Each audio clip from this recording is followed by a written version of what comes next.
Hello everyone, I'm Gandir, the gaming clan, Vato clan. I was one of the commentators for the LoLPro Dominion Showdown. It was a great event. I want to say big thanks to LoLPro.com for putting on that show. And guys, LoLPro.com, great website. I spent the last hour looking through different guides and things, making little live reads for them, using some of those guides in games. They're a great website. I highly recommend checking them out. Go to their Pro Guides section.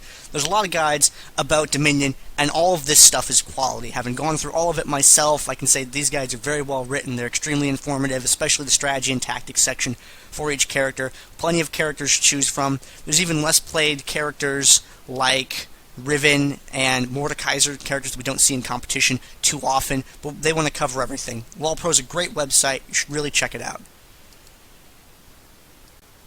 Hello, everyone. I am Gandir, and welcome to the LoLPro Dominion Showdown, this two-day event of the League of Legends Dominion tournament that we are going to have going on this week. I am one half of your commentators. I am Gandir. And it's L3 IRD, the bird, getting some words with you all today. And we're going to have this round of one action. Number of teams is going to be 58. There's going to be a $500 prize pool on the line. The team isn't yet ready yet. They have some issues reordering, but we'll be covering Sofanda Cox versus Amputease. But Gandir, how are you? How is this day? And, well, how is LoLPro Dominion Showdown going to go rock down? I am really excited to commentate this. We have a really good round of 64 game. It's going to be Sofanda Cox versus Amputease. Amputease has been a long-time competitor in the Dominion scene. Sofanda Cox, relatively a new team. However, they have a lot of members that are made up of people that have been competing for a while. So we have some veterans that are going to be here, and we're really fortunate to have this this game. Unfortunately, this means some of the vets are getting knocked out early, which is going to give a lot of the newer sign-ups teams, a lot of people that haven't played as much Dominion, it's going to give them a real solid chance at getting further into the bracket. Hey, I mean, if you want action, Dominion is the place, and, well, we'll see that happen today with the first round matchup. Usually you'll see some trends, usually you'll see some things with newer teams, but with this round one matchup, it's going to be pretty sweet. All right, Burden, I think they have their order figured out, so you can go ahead and enter back into the game. I want to say a big shout-out to LoLPro, Leaguepedia, Curse, and Reign of Gaming for putting this together for us. We're really excited to bring this event to you today. All these games are going to be best of 3, all the way up, round of 64 to the finals. And it's a 2-day event, so we're going to have games for you today and tomorrow. Yeah, and it's going to be a pretty fun overall day today. It's going to be a lot of action going through best of 3s throughout the I think the round of 16 bracket we're going to go to today, or maybe even further. But yeah, the semifinals are going to be tomorrow, finals will be tomorrow, but it's going to be really tight action coming into play. It's going to be really interesting to see how the event plays out, because a lot of the teams that are, well, not a lot, but at least a number of the competitors are used to a slightly different format. So there are going to be 6 bans instead of the 10 that some players are accustomed to. So it's going to be really interesting to see the champions that normally we don't get to see in competition actually be able to see them played, which is going to be really exciting. So I expect that we're actually going to be able to see some Kha'Zix and some Lulu, maybe some Jayce play, even when normally those champions are not available. Yeah, if you are coming up from a Summoner's Rift background, like I am as well, yeah, Summoner's Rift bans and Summoner's Rift picks are a little bit different than what it is in Dominion. Another thing is the Summoner spells which we'll get into probably later on, is a lot different than what is in Summoner's Rift. So a lot of things on the Crystal Scar doesn't really relate to what's happening on Summoner's Rift. So we're going to see a lot of differences, a lot of meta changes, and a lot of good things coming into this first game. And there are, you'll notice that as the game starts to progress, that the overall objectives of the game are very different. You'll see a larger emphasis on tower captures rather than kills. You'll even see some people letting kills go in order to capture a tower instead, because the capture is what does the damage to the opposing Nexus's health by having control of those in a greater number than your opponent has. Seeing a couple of bans coming out right away here, Bird. Yeah, we're going to have Sofanda Cox on the blue side getting the Kha'Zix and Zyra ban. On the other hand, Amputease is going to be banning out Kassadin and Nidalee. Maybe something to note, Nidalee is a kind of standard kind of standard ban, not too standard, but overall, all these bans coming into the Crystal Scar, Kassadin, Zyra, Kha'Zix, Kayle, very, very strong people to really, really go against. So I like the picks that are going to be banned out, Kassadin really especially, just because the mobility in Dominion is just really crucial, and having that mobility, denied is a very, very big thing, with both Jayce, Nidalee, and Kassadin all being banned out by Amputease. We do have some of the first picks coming up, so what do you see on the way? Well, the first thing I see is Wukong, and Wukong is one of those champions that falls victim to you only really ban him when you have space to, and in the 6-ban format, we're probably going to see a lot of Wukong this tournament. Wukong's initiation is amazing because he has that gap closer to get into a fight with, then after that he can throw down the Cyclone for the airborne. And the problem with Wukong, one of the reasons why he is so powerful, is if you are fighting against Wukong, he almost always gets that initiation against you. The only real way to avoid that is to find a way to single out Wukong and force him away from an engagement before it happens, because if you and your team are moving around the center of the map, or if you and your team are on a point, Wukong can dash up, pop the airborne on everyone, and really open up the fight for his team to take advantage of. Yeah, definitely, and the game, again, is all about mobility, getting those capture points, making sure that you can globally have some presence on the map. I mean, you do have the speed shrines to speed you up, but you don't have Alyssa's Miracle from back in the day in Season 2, I believe, when you can have that speed buff. But overall, the mobility with what Wukong can bring in, the knock up the Cyclone that he can bring in is going to be really crucial. While on the other hand, we have Elise and Amumu locked in for Amputease. You got that Elise pick that can go repel over and trying to capture down onto any of the enemy picks. So very, very strong pick off from there. Plus a lot of good percent damage in the beginning. It's still the same thing as it is in Summoner's Rift. Good damage, good mobility, very, very strong champion you have with Elise. Amumu as well, very well oriented AoE ultimate. I mean, you do have the Curse of Seven Mummy really rocking in during a team fight. I'm going to expect a lot of tank utility coming out from the Amumu player who's going to be up there at top. Seeing on the other side, we have a Lulu and a Jarvan, the 4th pick. Lulu is an extremely powerful character in this game mode because of her speed manipulation. She can increase her speed, she can decrease an enemy's speed. On top of that, she has crowd control that she can, with Whimsy, she can disable an opponent for a little while. And she has a health increase, and an airborne, and a damage shield. Everything in her kit is amazing on this map, especially with the skirmish style of gameplay that we see here. Having Lulu around pretty much guarantees that you're going to have very high odds of winning an engagement if you get into it, because what typically happens with Lulu is someone tries to kill you, Lulu throws all of her buffs on you, and then you, sir, the fortunate person benefiting from Lulu's abilities, are no longer dead, or going to be dead, rather, and the enemy has everything on cooldown. So, you have to watch out for those Lulu baits. They are pretty dangerous. Jarvan's an excellent pick as well. Line effect, AoE airborne, and Cataclysm being able to box people in, block off retreats, or prevent people from engaging on certain targets is also very powerful. Yeah, definitely, and we'll see how that will work out for Sofanda Cox. While on the other hand, Amputease picking up the Annie pick and also the Vi. Mobility, we've been kind of honing in on that topic. It's another thing with Vi coming in, closing in with the Vault Breaker. Going to be getting into the faces of looking at the other team right now. And they haven't really picked too many squishy targets, so we'll see how Vi will work out. Has good amount of damage, medium amount of damage in that early game go, and we'll see how that will work out. Going to be Bruiser, probably going to be sent top lane as well over to the Windmill. On the other hand, you have Metalfin. We're going to be picking up the Annie. Annie, the lovable, adorable, burninating everything in the presence of, well, everyone on the enemy team, and it's going to be really cool to see her come into play.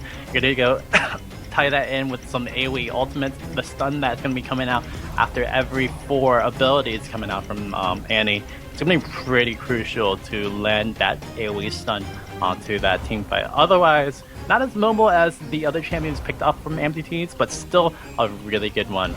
On the other hand, Gandir, what do we have on the blue side? We are seeing an Orianna and a Malzahar. Now, Malzahar, typically in Dominion, you see Malzahar played down in the bottom lane with an AD build, really taking advantage of the Voidling throughout the game. You don't see him up top as AP very much, although that is still an option. It's just not quite as popular as his AD build, because with AD Malzahar down the bottom lane, you can stand back a very significant distance away from the opponent and still be able to harass. So you're able to get damage on them while they're not able to reach you at all. And Malzahar has excellent wave clear. The problem is in the bottom lane, he is very fragile and doesn't have a particularly powerful escape mechanic.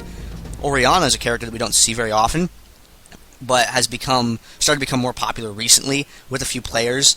Is that Orianna has the way Orianna's skills, they all center from Orianna's ball, and you have to move that around. So it is possible to get in a position where it minimizes its effect by just moving around where you are, where you're engaging from, and just kind of not stand next to it. However, Orianna can machine gun out damage very quickly with her spells, and functions similar to Annie in the fact that she can burst people down pretty quickly with one round of her abilities.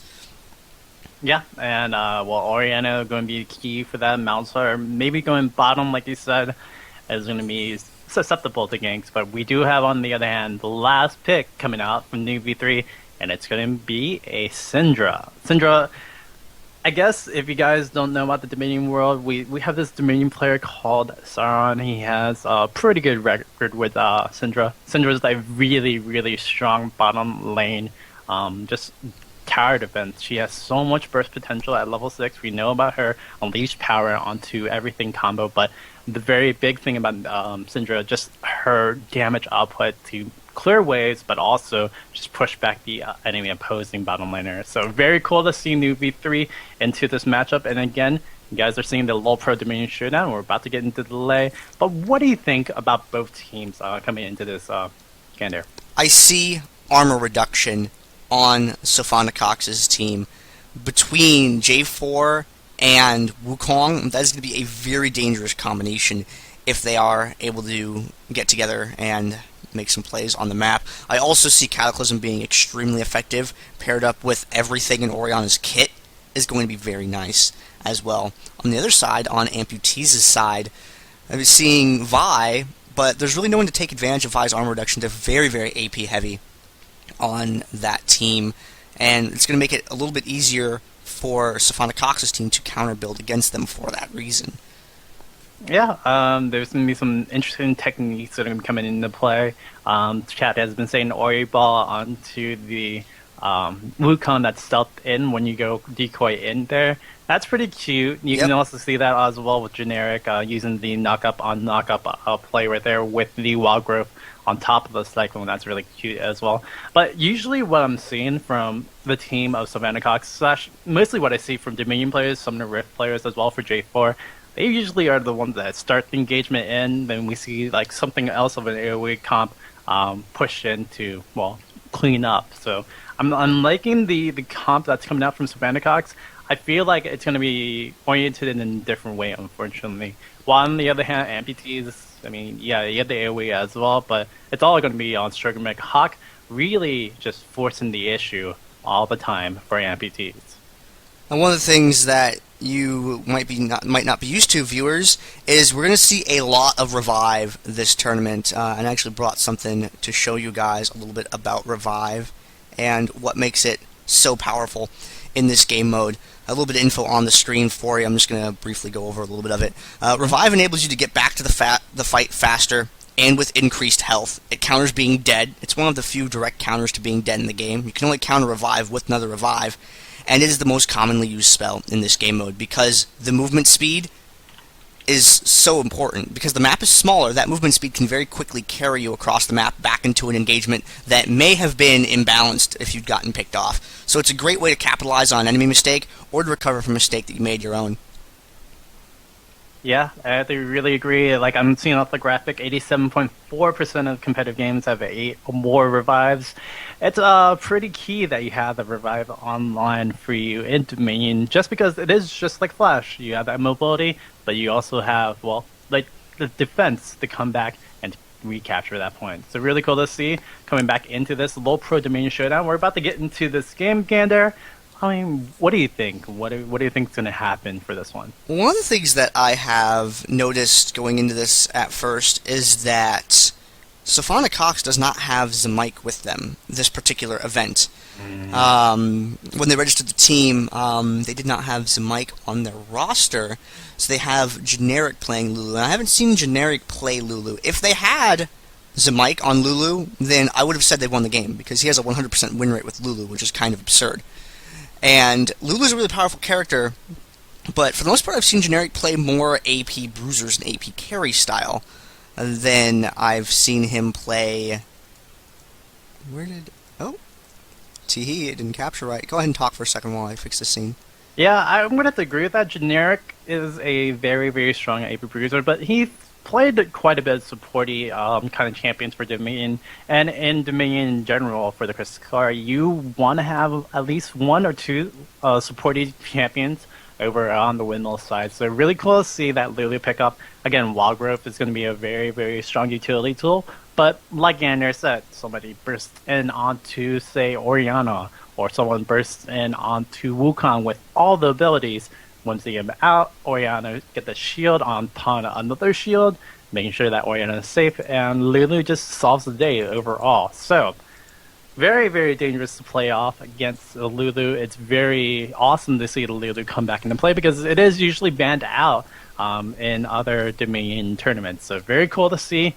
We're going to see that Lulu come in back into play. While on the other hand, I'm liking the Elise. Elise is going to be a really, really interesting pick in the sense that I want to see how she's going to go fight these like AoE combos coming in. So she's going to have to use the repel pretty much offensively to dive in. Can she get the damage in onto the enemy team? That is the question for Amputease. And you'll see I have the team names placed up at the top of the screen so you know who is on which side. Another thing to note is that looking at the starting items here, boots, prospector's items, potions, prospector's items give that bonus health, which is very useful at the initial windmill fight, which we'll see a lot of revives during the windmill fight as well, because if you can revive and get back to the fight, you can sort of cancel out, you can fight, have a couple losses on each side, and it will still work out okay, because you can revive and get back to the engagement. We're seeing a Grez's Lantern as well. Grez's Lantern is a really useful item to have, because it gives vision. It has a click effect on a 90-second cooldown where it will grant vision of an area, and that's really useful because you have to know what's in those bushes, because the map, the center of the map, is so tight with the ranges and distances that you really need to be aware of what's going on at any given time, because there's so many options for an ambush. Yeah, and very, very key to have that vision always through any map game, any team game in general. So really cool to see Spectral Grez's Lantern going to be picked up. Grez's Spectral Lantern, sorry about that. And we're going to see this top windmill engagement right quickly. Wukong going to cap the middle. It's still the same format in a way. Most teams still do this. 4 people going to be set to top and a 1v1 at bottom. We'll see how the windmill fight will engage on. Science going to take the first blow, but we'll see how it will finish up. A little bit of click back and forth on the tower. You click and channel to capture the point. Any damage or movement is going to interrupt that. So up at the top engagement, the poke is very important to disrupting people on their side. Glitter Lance from Lulu is particularly one of the better ones in the game for it, because it fires the 2 rays and they pierce targets and will go through to connect with other people. Yeah, and also you have the Volatile Spider Lane coming out from dual power, just knocking in some chip damage. It's a very contested point right now. No one wants to get off this one. Who will start the engagement? That is the question. Fancy Wolf is fancy in his fancy, and also the damage coming up on the sides. This might be the start. They want to chip down the opponents to a certain point before they try to engage. And the bottom, Syndra's actually managed to defeat Malzahar. Bandage toss in from Strogan on Generic at the top lane. Yeah, Science going to be taking a lot of damage, not going to get taken out till the end. Orianna going to be able to pick out that kill. Dual power getting chased out. Oh my gosh, knockdown and the burst damage coming out. Too much shields, too much damage coming out from the team of Sofanda Cox. Double kill coming out for Orianna, and the windmill point probably going to be captured out from Sofanda Cox. And between Orianna's damage shield and Lulu's, that is a significant amount of hit points that someone can withstand. In the bottom lane, Syndra was able to pick up an early kill on Malzahar, although Malzahar, with the revive, you see Nerdak having used that revive to get to this bottom point, was able to arrive in time to defend it and stop Syndra from capturing the point. And that's one of the more powerful uses of revive, is if you're in the bottom lane, you can use it to stop an enemy from being able to capture when they otherwise would. Strogan and Fancy Wolf exchanging some damage, Strogan falling back towards his team currently. Yeah, it was a really interesting cancel out. Fancy Wolf going to get there, but Kaden is going to be taking a lot of damage. Generic going to be hit the use of aggro, but it is going to be anti-burst. With that fire, going to be able to pick up the kill over near the refinery. Dual power going to get locked up. This Cyclone coming in. How will they finish up? And he is defeated. Wukong with the airborne Cataclysm from Jarvan, containing the fight, really letting them get a little bit of damage in on the enemies without them being able to get close, but looks like it's balanced out. 2 alive left on each side. Jarvan is back with his revive, and this can lead to an imbalanced engagement. With Wukong and Jarvan having used their revives, it puts them in a 4v2 situation up here, or if the 2 allies opt to recall, which it looks like Lulu did, it puts them in a situation where they have people that are at full health and mana against people that do not, which is going to defeat any pushes that would have come from Amputease because they couldn't deal with a full health Jarvan and Wukong. Yeah, and now J4 and the Mounts are going to be able to capture it down over the Boneyard. Really great job by Nerdak getting out the kill onto the Syndra. Syndra could not hold off for a little bit longer on the burst, and well, Mounts are locking it down. But over at the windmill, we do have another engagement starting up. It's a 2v3, and a lot of points going down. Driving a lot of minions into the tower enables them to get that point neutralized. The minions help neutral towers. Neutral towers give stealth detection for both sides for anyone that's in range, and while neutral, there is no gun shooting in either direction. So neutral points are usually a point of very high contention. Fancy Wolf has found Science. The Science was backing away from the fight. Jarvan dashes away, but is caught by dual power and quickly defeated. Strogan zoning Lulu away from the rest of the team, enabling them to get a little bit of channel time in. Repels up, and Elise is a little bit too far away to connect with Lulu. Amputease is going to take the top point. Yeah, great job by Amputease just loading that, and we're going to have a pause coming back into this one. I'm thinking it's going to be Generic that had a little bit of an issue. I'm going to actually check out the chat. It's actually going to be Kaden going to be able to get disconnected from this one, unfortunately. But we will be right back. Hang on, Ori alt bug. Ooh, that's going to be even interesting thing. But coming back into this one, items, we have that all settled in. But what do you think Amputease right now? They're down a little bit of points. What do you think they're doing to come back into this? Yeah, they've started to build a little bit of a Nexus health deficit, which is very good for them. They've caught the top tower, and they'll be, if they can hold on to that for a little while, they can start regaining momentum in the game. If Syndra is able to consistently kill Malzahar in the bottom lane, which we saw earlier, we saw Jarvan go down to neutral the Boneyard, and if Syndra can keep up a lot of pressure on Malzahar and force that response from Malzahar's team, that's going to lead to a lot of imbalanced engagements at the top part of the map. And if they keep having to bring down someone like Jarvan or Wukong in particular, they won't get to sort of synchronize and be the wonder team of champions that have armor reduction. Yeah, well, we'll see if the armor reduction can come into play, because they're going to need it for that top lane fight. We do have the Orianna almost reconnected in, although she had to quit right back out, unfortunately. I was about to say as well, the Malzahar we have in the bottom lane. Nerdak did build up Tear of the Goddess first. I can't check. Oh, it's 295 on the bonus mana right now. So he's going to be building into either an early Archangel staff, or it is 80 Malzahar, because we do see a Hex Drinker, or you don't see right now, but a Hex Drinker also built out. So this 80 Malzahar is going to be really pushed into play for Noob V3. So Noob, I don't know, there might be a lane swap coming into play afterwards. Maybe have Annie come in as a better duelist, but Syndra should be able to hold her own, and hopefully Noob V3 can clear out the waves to make sure that she can keep her point consistently on the side of Amputease. But on the other hand, we do have a lot of interesting targets. I mean, what do you think the engagements for Sofanda Cox? I mean, we have the Wukong, we have the J4. I said the J4 is the one that's usually going in first, and I think I've been seeing that, but do you think Wukong should be the one engaging in on the team of Amputease? I think that's going to be very situational depending upon who they encounter and what the marching order is of the enemy team when they actually run into them. Both of them have very solid engagements. They both have gap closers. They both have large radius ultimates that they can throw down into a team fight. I think it just depends on, do they need to prevent people from retreating? If so, go J4. And do they need to hold them, do they need to get the interrupt from the Cyclone to disrupt casting or something like that? I think that's going to be what determines which one you use at which time. Yeah, definitely, and we're going to go back into this one. This is the LoLPro Dominion Showdown, game number 1, round of 64 action coming in. Sofanda Cox on the blue side, and we do have that purple/red side, the Amputease. Going back and off the pause, there's a little bit of a ult bug display. Unfortunately, we'll see if Orianna will get that ult down in time because she doesn't have her ult timer up, so that's going to be really interesting to see for Shockwave. But we do see everyone crowding in near the center part. And Strogan with an advantage toss onto Jarvan. A little bit of damage exchanged, and Jarvan's going to go for it. There's the combination. Cataclysm plus Cyclone is awful news for Amputease, being swept extremely fast in that engagement. Dual Power trying to retreat, very low on health, and Wukong going for the drill immediately. Metal Finger's Andy has used Revive to get back on the field, and it's only because of that Revive spell that the drill is not neutral right now.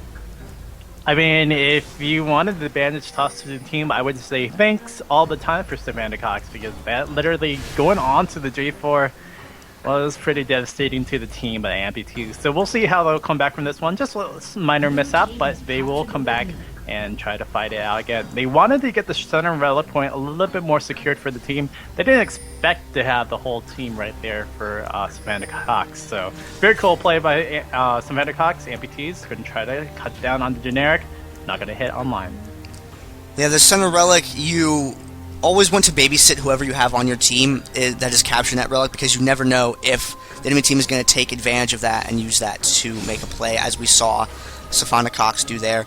And at the end of that engagement, they put one person up to the windmill, one of the drill. Jarvan, being slam dunked by Assault and Battery, is going to be taken down. Curse the Sad Mummy delivered by Strogan's Amumu, which is going to catch Cercio. Cercio retreating now. Bandage toss enables him to catch up. Annie, no, did not have the stun for that one. She was one short, but they were able to pick up the kill anyway. Orianna's taking this opportunity to move across the map to the drill.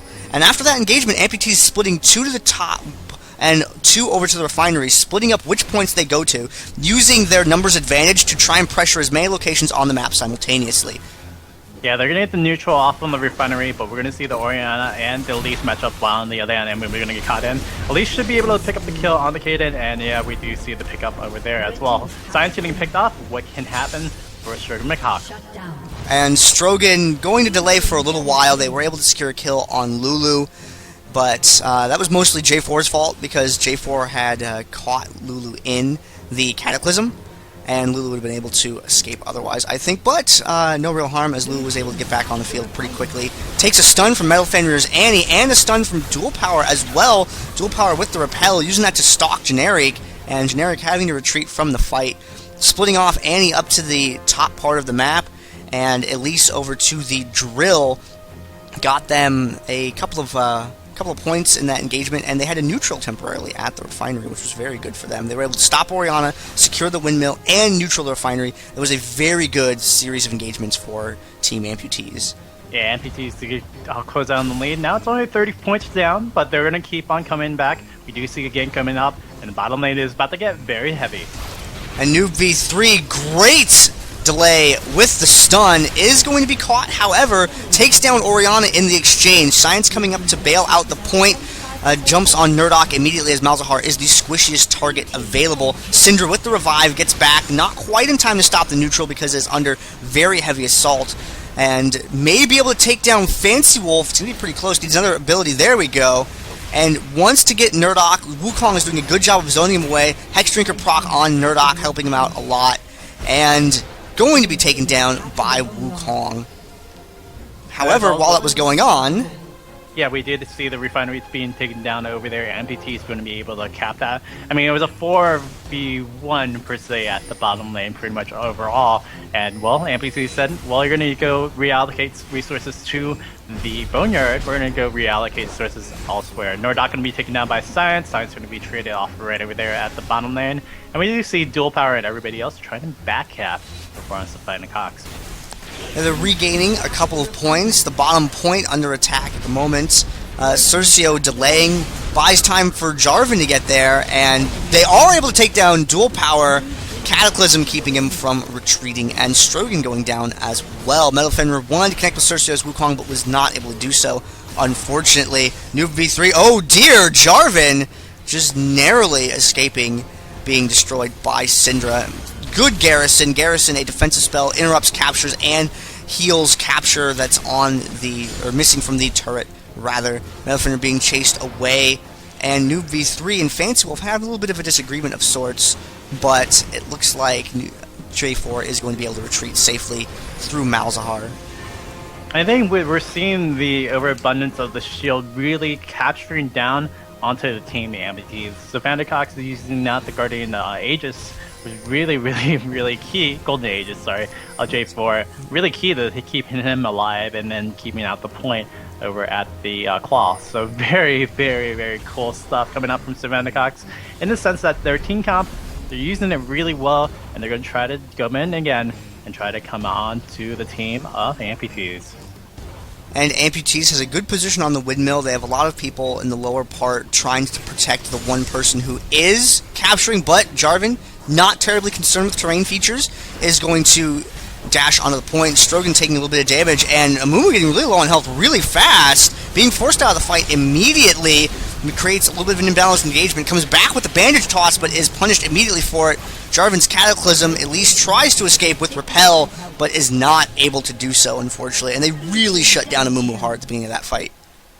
It's one of those things the Amputease is going to have to recognize. They have to catch out the whole team onto the AoE madness that they have with Strogan and also with Metal Fenrir. If they don't and they get picked off 1v1v1, it's not going to happen for them, and Amputease have been kind of susceptible to that. How are they going to go come back from this one? They're just going to have to try to push up onto the windmill, stall for a little bit more time, maybe get more tankiness so that they don't have to fall into this this wombo combo of J4 and Wukong, and hopefully that'll happen. Or on the other hand, what can Sofanda Cox do to finish up this game? We'll ponder that question in a moment. Fancy Wolf dashing away. Cursed Sadden will be catching generic, both J4 and Lulu low on health now. Amputease higher on health and mana, so they have a distinct advantage in this engagement. And Fancy Wolf looking for a place to engage is not going to find one, unfortunately. He is going to go opt for the recall instead, at least moving up towards the windmill. No, J4's going to cancel. He's going to go in, and Cercio back on the field with the revive, quickly going to take the kill on Annie. Double kill, picking up Vi as well. Very great job overall from Sofanda Cox, and we'll see if Amputease can actually take out the windmill. But yeah, Cercio going to come back in. That revive has paid dividends as they re-engage. And at least avoiding a lot of the Cyclone damage with her Repel, although not able to do enough damage. Wukong unofficial quadra kill, getting 2 back-to-back doubles, team being aced in the bottom lane. Syndra was defeated by Nerdox Malzahar, and Sofanda Cox with the 4 cap. They're in a great position to run home with the game at this point.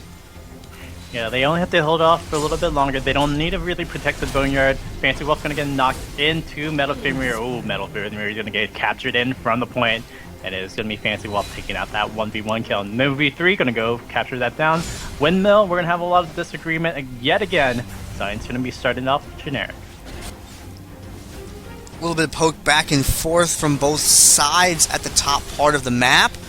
There's no real engage, I feel, available, except for Wukong, who had just arrived, forcing dual power away immediately. When you have just Lulu and Orianna, there's not a lot of big plays that can be made from that. In the bottom, J4 and Mouse have just defeated Syndra. Fancy Wolf having to retreat. He could be one bandage toss away from disaster. Is that the case? Yes!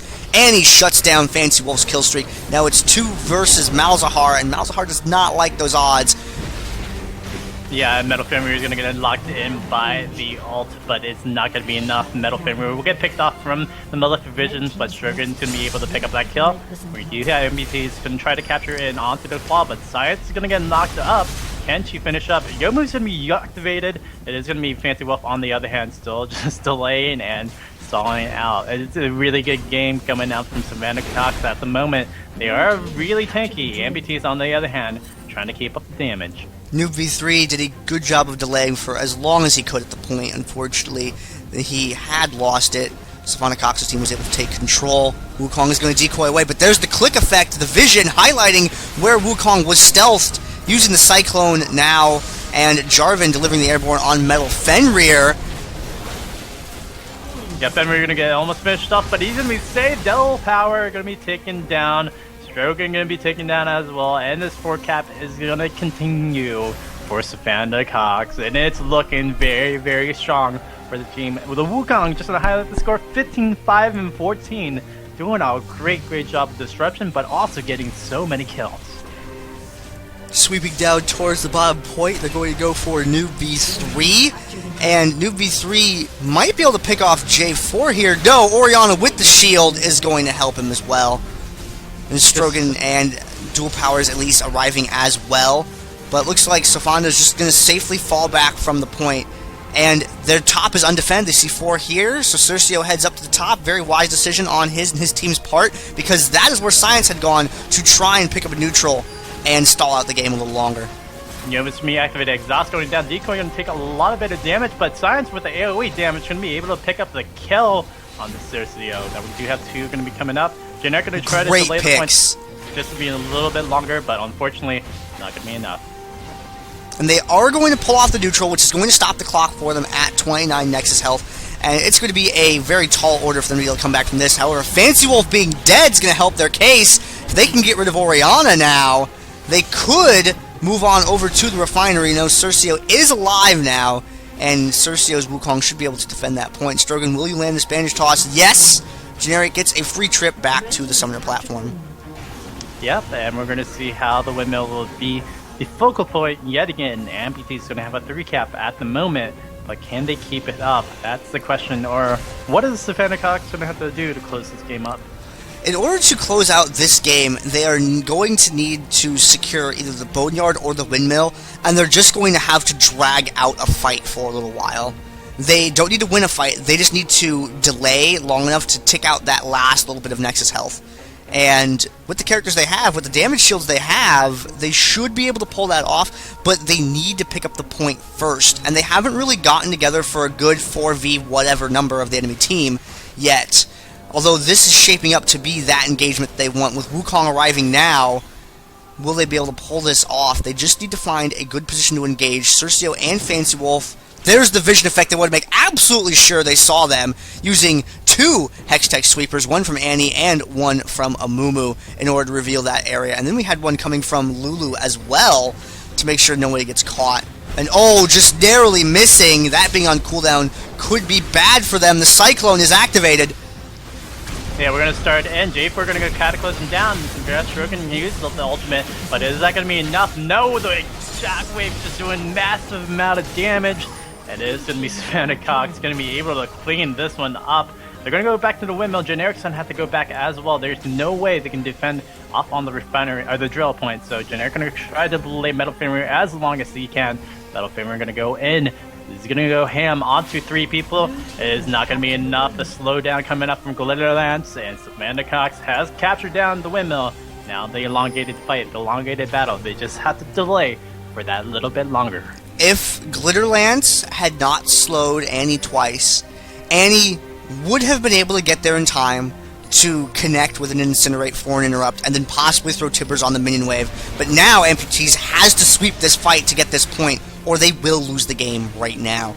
They know where Cercio is, using the click effect reveal. Cercio taking a lot of damage. It's defeated by Vi, that's one of their primary damage dealers down at the moment. Fancy Wolf as well. They need to start channeling on the tower, and it's up to Orianna to keep this from being captured, but she's a little bit too far away from the fight. Yeah, triple kill coming out from Science. Science going to try to vault break, and Generic is the last target. But now we're going to see if they can come back over this. 6 points left coming out from from Team Amputease. Can they survive longer? They cannot die. They cannot get picked off onto an AoE team. Oh dear. Elise going for a very risky recall. It's only Vi at the upper part of the map. Annie is on her way. Are they going to be able to hold on to that by themselves? There's no one immediately in the position there to babysit the point. Moving around the center of the map. They find Science. A little bit of damage on him. He's okay. Grouped up. There's 3 on each side. Wukong down the lower part of the map. If the engagement starts up top before Wukong is able to get there, that can be good, although Wukong threatening to backcap bottom is not good news for the team either. They want to know where Wukong is. I feel like that's what they're trying to find at the moment. Yeah, Wukong 17-7 and 16 has been doing a great job. He does have all the penetration for the Armorage all in the world. We had the last Westford, we had the Yomu's Ghostblade, another Brutalizer coming in. Fancy Wolf, seeing Strogan. Are they going to go right onto this? They're going to knack up, and we're going to get the ultimate combo. No, Strogan going to deny that. Here we go with the startup. And Metal Fender being boxed in by Fancy Wolf. Jarvan able to pick up the kill, however, stunned by Strogan, enabling Dual Power to catch up. Orianna very low on health, but so is Dual Power. I think Dual Power just kind of wants to get out of there and try to heal up. Throws a good stun on Generic. Strogan follows up with a stun as well. And Dual Power, I'm scared for you, man. You have a lot of mana. You can secure that kill potentially, but if you get hit, sir, you are going to be toast. In the bottom, they were able to defeat that gank from Wukong, and now Orianna breaking off for the windmill. This is Sofanda Cox's chance to win the game. Strogan knows that, and he's going straight for the windmill, not even concerned with Lulu potentially backcapping because he has allies behind him. Banish Toss is going to zone Orianna away. Yeah, Generic not going to get caught at edge. Science going to go getting a lot of damage, but now here comes Fancy Wolf and Cersio. Can they catch him up? Cersio going to try to go in for this one. Decoy up onto Metal Fenrir, but it is not going to be enough. J4 going to be able to take him down. Strogan is going to be too strong for this one as well. Science going to knock down on Cersio. And oh my gosh, Amputease is still holding off on this one. Sofanda Cox has to retreat, regroup, and come back for another fight. Amputease has been playing a great game, and so is Sofanda Cox, but there's still a significant amount of Nexus health for Amputease to recover. If they can maintain the way that they have been, they can turn this game around, but it's going to be very difficult for them. Noob V3 and Nerdok both low in the bottom lane, Elise coming down for a gank, and we'll see if she's able to connect. Oh, doesn't need it! Malzahar run over by Syndra, and Elise and Vi are immediately going to head over to the opposite side of the map. It looks like they're going to go for the neutral. Malzahar does not have his revive available to answer this push. Yeah, there's 40 people over in the top side for Sofanda Cox, so they probably can't defend that. They need the neutral, and they do need to try to capture down this point. Generic going to go cause some disruption. Fancy Wolf going to go talk to Science. Science is going to be, knowledged out, and we're going to see Fancy Wolf try to finish it up. Knockup coming in from the Salt Breaker, but not going to be enough, and Fancy Wolf going to be able to pick up that kill. Neutral still on. Dual Power going to try to get away from this one. He's going to have to land right back down, and Fancy Wolf should be able to pick that one up, but they're going to pick up the Orianna off on the side. At least breaking away from the point meant that it was not fully captured by Amputease's team. However, the delay from Amumu keeping Cersio away and just trading back and forth with the crowd control, with the capture, alternating who is channeling on the point to keep it constantly ticking down. Metal Fenrir now just waiting out. They are able to secure the point. Amputease 4.5 cap, the bottom is still neutral. And if they can keep up this pressure and not lose a fight by a large enough margin to enable Sofanda Cox to get active on the map, Amputease is quickly closing it out. Yeah, Amputease just needs to hold off just for a little bit longer. If they can capture it at that point, 5 cap would be good, but Strogan going to be taught down off of the Shockwave. Fancy Wolf going to get talked into, going to be in the graveyard for a little bit. Metal Fenrir just trying to lay as much as she can with that Annie. Going to get caught down from the ball, but Hayden is going to try to do his best as a double lift. Going to try to get as many kills as he can. Single mono E, well, whatever, and it's still going to be really, really close, but Sofanda Cox, I don't know if he can get anywhere. You have to capture the windmill right now. They're going to get captured 1 point off the refinery. Can they capture the claw and the windmill? That is the question. Good dodge by Orianna at the top. Dual Power. Oh, Dual Power was able to get out with the repel, able to get to the top, and the point still under Amputease's control. Orianna did not get the neutral by the slimmest of margins. The click effect, they just now stopped it. 2-6 Nexus health. Whoever wins this fight wins the game. Yeah, especially you're doing it, and Kha'Zix to get his ultimate, and he has to clear up this game. Without it, Science should be able to finish this one up, and is Science going to be able to get that windmill point over on the bottom side? We do have that back cap, but it's not going to be enough as well, and I feel like Amputease should still clear this one. The minions, are they going to be enough? No, they will not. It is a GG, well played, can be called out. Congrats to Amputease. Wow. Round 1, game 1, did you expect this to happen for the first game? I hope this is what everyone came to see this tournament. That was an amazing first game, and that is only the first game of the series. This is a best of 3, so Amputease needs to win another game in order to advance on to the next round. Oh, wow, that was... I'm going to say this first. That is the hardest thing about the minion. Yes, you can have 6 points left, and you think you're going to be okay. You're going to be able to finish up the win. But Sofanda Cox just, well, faltered in that little bit of closing out the game. And, you know, you've seen it before in Summoner's Rift. You've been seeing it now over here in Dominion.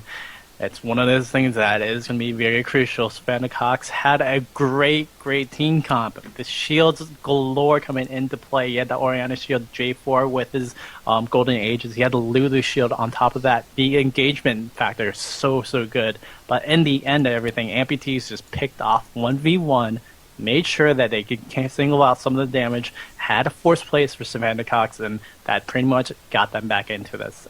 Overall, we'll see how this will come back into play. Game number 2 going to be starting up soon. But Gandir, what do we have to shout out to, and where can we find you? You can find me on YouTube, youtube.com/VatoClan for me and my gaming clan's media. If you guys are interested in me, that's who I am. And Bird, where do you exist on the internet? Yeah, you can find me on Twitter, twitter.com/L3IRD. I want to give a quick shout out as well to Tyrant TV. Thank you for the casting and all the things that you do. It has a casting academy as well, so very cool for that. Other than that, we want to thank everybody for the LoLPro Dominion Showdown. LoLPro, of course, Curse, Leaguepedia for doing this sponsorage. Again, for the $500 prize pool, we'll come back in this one. Game number 2 going to be starting up soon for the LoLPro Dominion Showdown.